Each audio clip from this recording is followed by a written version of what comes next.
Okay, I'd like to go over Pop Quiz 2. So the first question is asking about some details of the image shown to the right.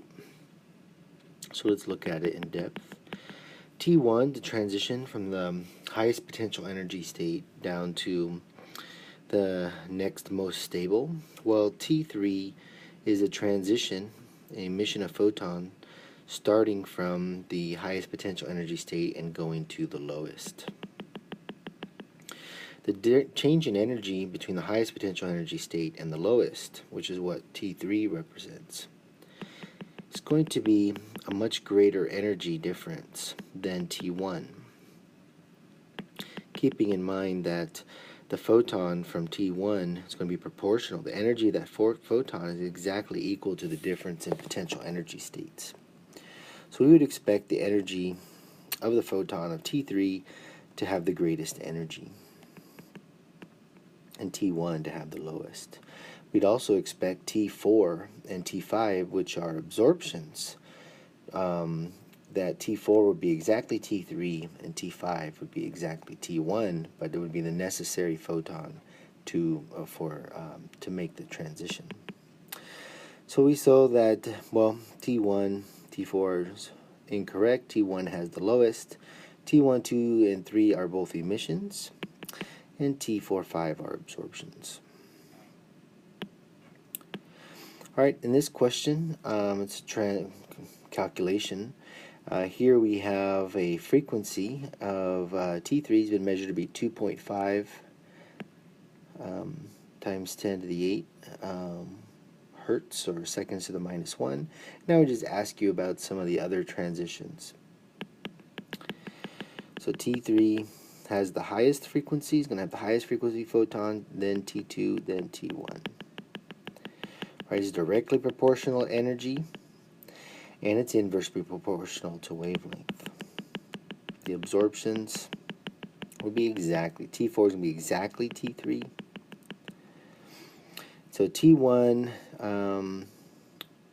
emits a photon lower in frequency than the one for T3. That's going to be true, and T5 is not true. That requires a photon exactly of what T1 should be. You just want to make sure that you feel comfortable with the frequency and energy relationship.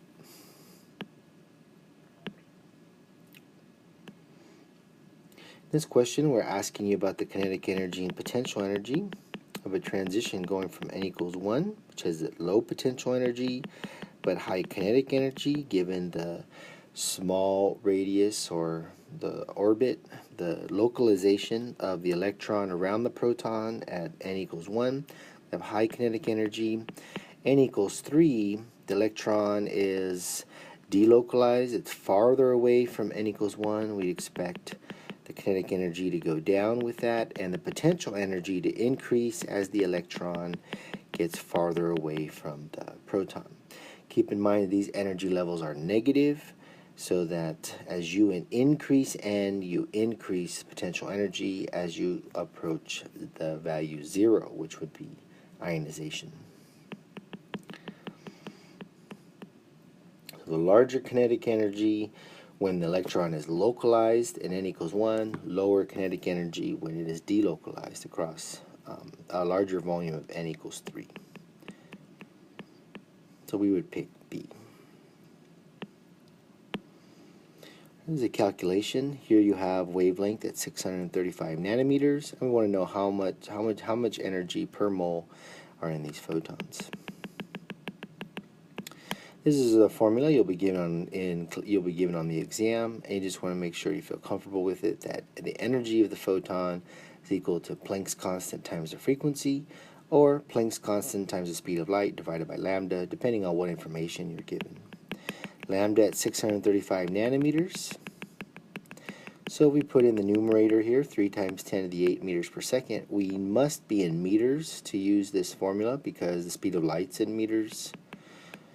So we need that value, and we can convert 1 meter into meters from nanometers using this, or 10 to the minus 9 meters for every 1 nanometer. Just depends on what factor you have.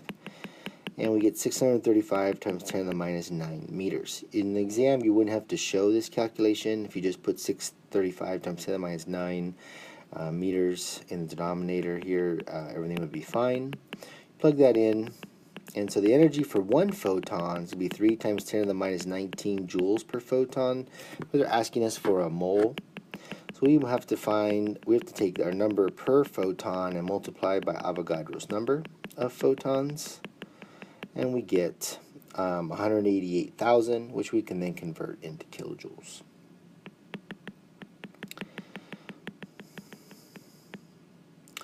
Okay.